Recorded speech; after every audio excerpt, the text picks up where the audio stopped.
In 1898, Elena Vasquez stepped off a train onto the frozen plains of Montana, clutching a worn suitcase and a letter that had changed her life. She had crossed the ocean from Spain to marry a man she had never met, Samuel Carter, a widowed rancher who needed a wife to help raise his daughter and manage the land. The wind bit at her cheeks as she spotted him waiting near the station, tall and rugged, his expression unreadable. He tipped his hat politely but said little more than, "Let's get home before the storm hits." The wagon ride was long and silent, the crunch of snow the only sound between them. When they reached the small farmhouse, Samuel showed her to a modest room and disappeared into his study without another word. That night, Elena unpacked her few belongings and stared at the simple wedding band on her finger, the one she had placed there herself after receiving his letter of agreement. She had imagined warmth and welcome, but instead found coldness and distance. As the wind howled outside, she lay awake wondering if she had made a mistake, or if love was something she would have to teach herself to live without.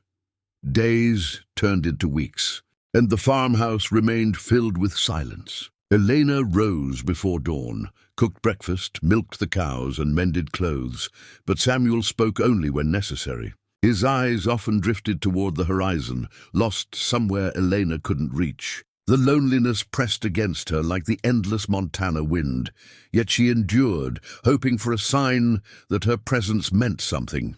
One evening, as she sat by the fireplace stitching a torn blanket, she heard small footsteps. Samuel's 6-year-old daughter, Clara, peeked shyly from behind the doorframe, her golden curls tangled, her eyes curious. "Miss Eleanor," she whispered, "do you know how to make apple pie like my mama did?" Elena's heart softened.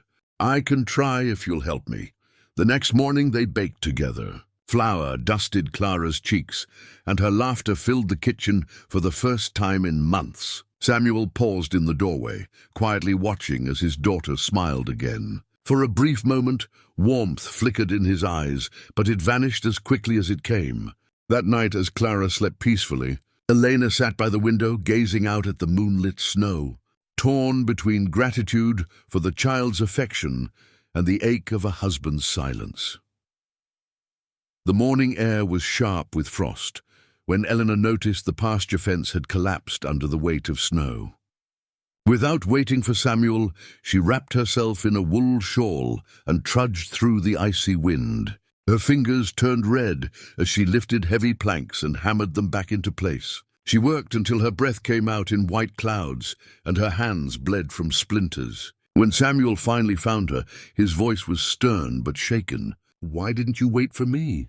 he demanded. Elena straightened, trembling.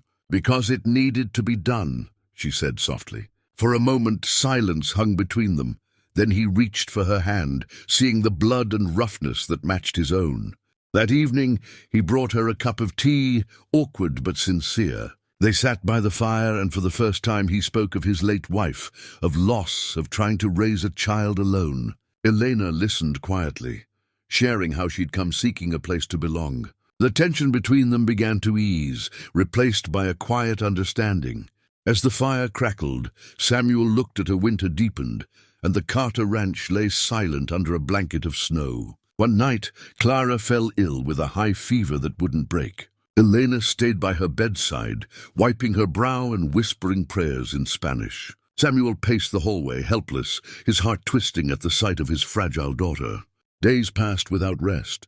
Elena refused to leave Clara's side, feeding her warm broth and holding her through every shiver. Samuel watched her devotion quietly, realizing that the woman he had kept at arm's length had become the very soul of their home. When Clara finally opened her eyes, weak but smiling, she reached for Eleanor's hand.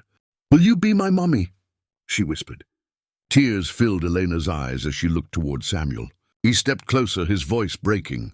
"You already are," he said. The words carried more warmth than the fire ever could. Elena's heart swelled as Samuel gently placed his hand over hers, sealing a bond that had grown through silence, struggle, and love. Outside, the snow began to melt, revealing the first hint of spring. For the first time since she arrived, Eleanor felt she was no longer a stranger.